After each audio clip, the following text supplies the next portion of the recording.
Hey guys, അസ്സലാമു അലൈക്കും, welcome back. ഇന്ന് നമുക്കൊരു ഡെയിലി വ്ളോഗ് കണ്ടാലോ?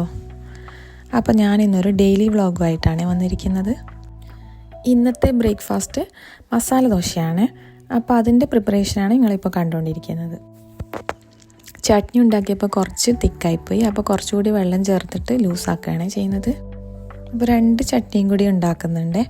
തേങ്ങ ചട്നി ഉണ്ടാക്കുന്നുണ്ട്, മറ്റേ തക്കാളി ചട്നിയും. എനിക്ക് രണ്ടും നല്ല ഇഷ്ടമാണ്. തക്കാളി ചട്നി പ്രത്യേകിച്ച് മസാല ദോശേൻ്റെ ഒരു ഹൈലൈറ്റ് ആണല്ലോ. ഇന്നത്തെ മസാല ദോശൻ്റെ കൂട്ട് ചെറുതായിട്ടൊന്ന് തെറ്റിപ്പോയി, അപ്പോൾ അതുകൊണ്ട് അത്ര ക്രിസ്പി ആയിട്ടില്ല, കുറച്ചൊരു മാറ്റമുണ്ട്. അതെനിക്ക് തന്നെ തോന്നിയതാണ്. ഇവിടെ ആർക്കും അത് വലിയ കുഴപ്പമായിട്ടൊന്നും തോന്നിയിട്ടില്ല. ഞാനുണ്ടാക്കിയത് ഞാൻ തന്നെ ഒന്ന് വിലയിരുത്തും.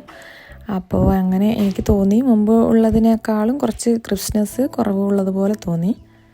എന്നാലും ടേസ്റ്റിനൊന്നും വലിയ വ്യത്യാസമൊന്നുമില്ല, നല്ല ടേസ്റ്റ് ഉണ്ടായിരുന്നു. പിള്ളേരുടെ ലഞ്ച് ബോക്സൊക്കെ റെഡിയായി. അങ്ങനെ അവരെ സ്കൂളിലൊക്കെ അയച്ചു കേട്ടോ. കുറച്ച് മസാല കൂടിയേ ബാക്കിയുള്ളൂ, അപ്പോൾ അതിന് കൂടി മസാല ദോശ ചുട്ടിട്ട് അതിന് ശേഷം പിന്നെ ഗീ റോസ്റ്റോ അല്ലെങ്കിൽ തട്ടുകൂട്ട് ദോശയോ അതൊക്കെ ചുട്ട് അഡ്ജസ്റ്റ് ചെയ്യാമെന്ന് വിചാരിച്ചു. രാവിലത്തെ ബിസിയൊക്കെ കഴിഞ്ഞപ്പോൾ ഒരു ഷോർട്ട് വീഡിയോ എടുക്കാമെന്ന് വിചാരിച്ചു, മസാല ദോശ വെച്ചിട്ട്. അങ്ങനെ അതിന് വേണ്ടിയിട്ട് ഇത് റെഡിയാക്കി വെച്ചതാണ്. ഇന്ത്യൻ കോഫി ഹൗസിലൊക്കെ കിട്ടുന്നത് പോലെ മസാല ദോശൻ്റെ കൂടെ കോഫി കഴിക്കാൻ നല്ല ഒരു പ്രത്യേക ഒരു ടേസ്റ്റാണല്ലോ. അപ്പോൾ അതുകൊണ്ട് നെസ്കഫേയുടെ ഒരു കോഫിയും കൂടി ഉണ്ടാക്കി ഇതിൻ്റെ കൂടെ. തലേന്ന് വറുത്ത് ബാക്കിയുള്ള ചീര ഉണ്ടായിരുന്നു, അപ്പോൾ അതുകൊണ്ടൊരു പച്ചടി ഉണ്ടാക്കാമെന്ന് വിചാരിച്ചു. അങ്ങനെ ലഞ്ചിൻ്റെ ജോലി കൂടി അങ്ങനെ സ്റ്റാർട്ട് ചെയ്തു. ഇത് മസ്റ്റായിട്ട് ട്രൈ ചെയ്യേണ്ട ഒരു ഐറ്റമാണ്.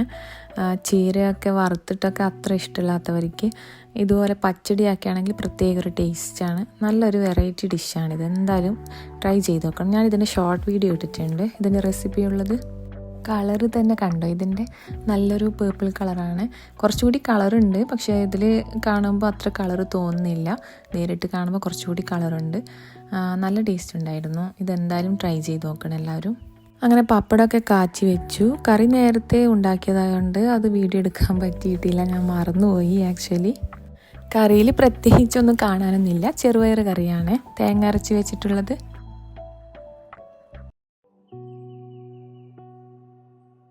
ഫുഡൊക്കെ റെഡിയായി. അങ്ങനെ ഞങ്ങൾ കഴിക്കാനായിട്ട് ഇരിക്കുകയാണ്. അപ്പോൾ കുട്ടികളിങ്ങനെ വാശി പിടിക്കാൻ തുടങ്ങി, എവിടെയെങ്കിലും പോകണം എന്നൊക്കെ പറഞ്ഞിട്ട്. അപ്പോൾ ലഞ്ചൊക്കെ മുഴുവനായിട്ട് ഫിനിഷ് ചെയ്ത് കഴിച്ചു കഴിഞ്ഞാൽ നമുക്ക് തീരുമാനിക്കാമെന്നൊക്കെ പറഞ്ഞിട്ട് അങ്ങനെ വെച്ചിട്ടുണ്ട്. കഴിക്കാനിരുന്നപ്പോഴാണ് ഒരാൾക്ക് ഒരേ വാശി, ഓംലെറ്റ് വേണമെന്ന്. അങ്ങനെ ഓംലെറ്റും കൂടി ആക്കാമെന്ന് വിചാരിച്ചു. അങ്ങനെ 2 മുട്ട എടുത്തിട്ട് ഒരുമിച്ച് ഓംലെറ്റ് ഉണ്ടാക്കി 4 പീസാക്കി കൊടുത്തു. നിങ്ങളുടെ കുട്ടികൾക്കോ അല്ലെങ്കിൽ നിങ്ങൾക്ക് ഓംലെറ്റ് കൂട്ടി ചോറ് കഴിക്കാൻ ഭയങ്കര ഇഷ്ടമാണോ? എങ്ങനെയാണ് ഒന്ന് കമൻറ്റ് ചെയ്യണേ. ഇവിടെ ഓംലെറ്റ് ഉണ്ടായി ഇവർ ഹാപ്പിയാണ് കേട്ടോ. ലഞ്ചൊക്കെ കഴിഞ്ഞ് നേരെ ബീച്ചിലേക്ക് വിട്ടു. ഈ കയ്യിൽ കാണുന്നത് ഡ്രസ്സാണ്. ബീച്ചിൽ നിന്ന് ചേഞ്ച് ചെയ്തിട്ട് ഇതിട്ടിട്ടാണ് കളിക്കാറ്. അതാരാണെന്നറിയണോ? അത് റീൽസിലൊക്കെ ഫുള്ള് വൈറലായിട്ടുള്ള റഫ്സീന ബീഗം, കേട്ടിട്ടുണ്ടാവുമല്ലോ. അവരുടെ വീട് കണ്ണൂരിൽ എവിടെയാണെന്ന് എനിക്കറിയില്ല.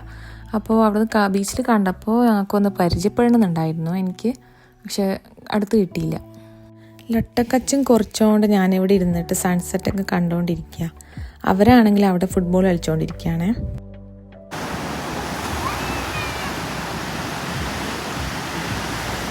കരയിൽ നിന്നുള്ള കളിയൊക്കെ അവർ മതിയാക്കിയിട്ട് ഇപ്പോൾ വെള്ളത്തിലിറങ്ങി.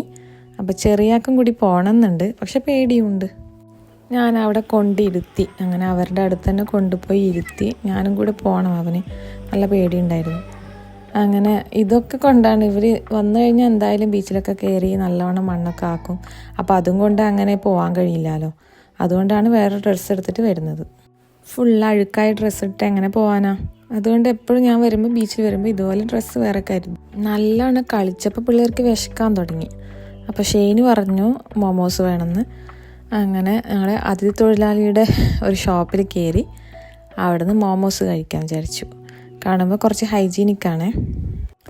എന്തായാലും സാധനം പൊളി, അടിപൊളി. അങ്ങനെ മഗ്രിബ് കളാകുന്നതിന് മുമ്പ് വേഗം വീട്ടിലെത്തി. റോഡിൻ്റെ ഓപ്പോസിറ്റ് സൈഡ് കടലായി അമ്പലമുണ്ട്. അപ്പോൾ അവിടുത്തെ ഉത്സവം കഴിഞ്ഞിട്ടുള്ള വെടിക്കെട്ടാണ് ഇത്. രാത്രി ബീച്ചിലൊക്കെ പോയതുകൊണ്ട് തീരെ വയ്യായിരുന്നു. അപ്പോൾ ഇന്നലെ ബാക്കിയുണ്ടായിരുന്ന ചപ്പാത്തി എടുത്ത് ന്യൂഡിൽസ് ഉണ്ടാക്കി. ഇന്നത്തെ വ്ളോഗ് കഴിഞ്ഞു. Okay, by.